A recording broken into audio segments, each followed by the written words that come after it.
আসসালামু আলাইকুম। আজকে আমাদের রেসিপি হলো ঝরঝরে মটর পোলাও আর এগ ফ্রাইড রেসিপি। এখানে আমরা বেরেস্তাগুলো ভেজে নেব। প্রথমে তেল গরম করে নিয়েছি এবং কেটে রাখা পেঁয়াজগুলো দিয়ে দিয়েছি। খুব ভালোভাবে সময় নিয়ে নেড়েচেড়ে পেঁয়াজগুলো ব্রাউন করে ভেজে নেব।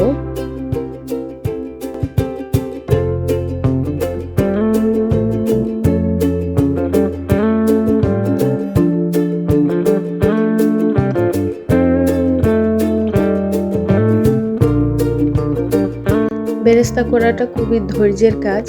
অনেক সময় নিয়ে আস্তে আস্তে করে ভাজতে হয় পেঁয়াজগুলো, না হলে পুড়ে যায়।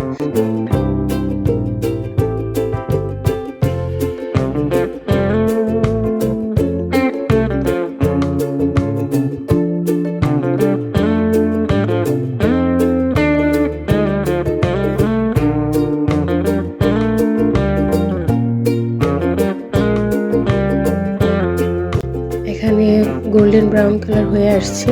এখন আমি ভেজে রাখা পেঁয়াজগুলো তুলে নেব।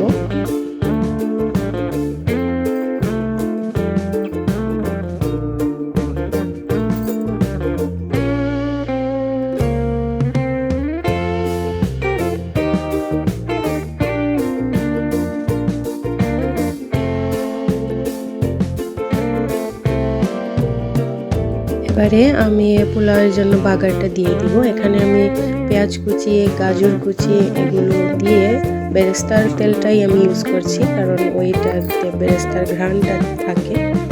এবং গাজর আর পেঁয়াজকে আমি ভালোভাবে ভেজে নেব।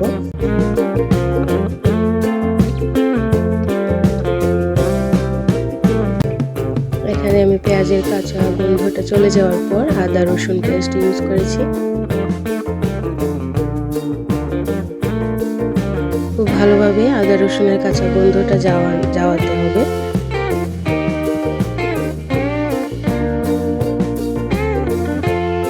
এখানে স্বাদ মতো লবণ দিয়ে দিলাম।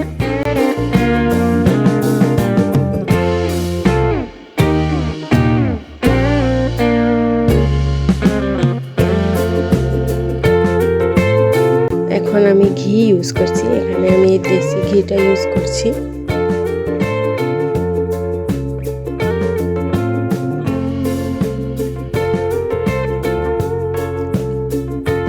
ফেটিয়ে রাখা টক দই ইউজ করেছি 2 চামচ।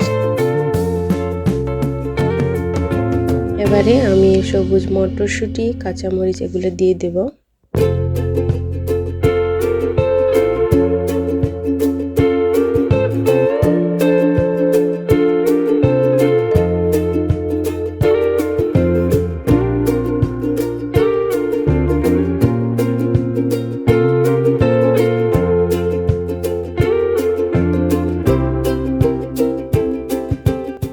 তেলের সাথে সব উপকরণগুলো ভালোভাবে ভাজার পর এখন আমি চাল অ্যাড করে নেব।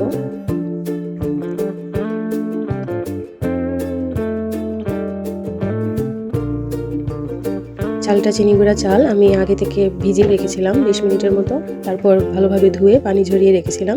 পোলাওয়ের ক্ষেত্রে বা বিরিয়ানি, খিচুড়ি সব কিছুর ক্ষেত্রে যদি ঝরঝরা করতে চান তাহলে আগে থেকে ধুয়ে পানিটা ঝরিয়ে রাখবেন। এবং চালটা খুব ভালোভাবে ভাজতে হবে। যত ভালোভাবে চালটা ভাজবেন আপনাদের পোলাওটাও তত বেশি সুন্দর হবে। এখানে আমি গুঁড়া দুধ ইউজ করেছি ফ্লেভারের জন্য। এবং এই পর্যায়ে খুব কেয়ারফুলি ভাজতে হবে, কারণ এটা যদি অনবরত লাড়তে না থাকেন তাহলে এটা নিচে লেগে যাবে এবং পুড়ে যাবে চালটা। এখানে খুব কেয়ারফুলি নেড়ে ছেড়ে এখানে পরিমাণ মতো পানি দিয়ে দিতে হবে।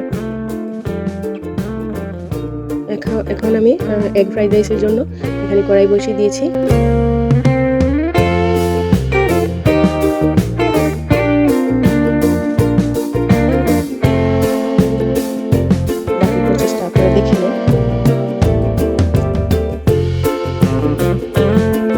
এখানে সবজিগুলো দেওয়ার পর আমি সামান্য জিরা গুঁড়া, লবণ, গোলমরিচের গুঁড়া, সস, সয়া সস এগুলো অ্যাড করেছি।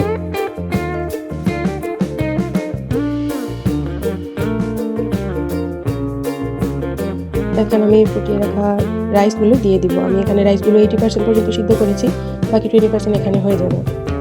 এখানে আমি লেটিসের পাতা ইউজ করেছি। ওইটা আমার অনেক ভালো লাগে ফ্রাইড রাইসে, এই জন্য আমি লেটিসের পাতাটা ইউজ করছি। এটা অপশনাল, আপনারা না চাইলে না দিতে পারেন।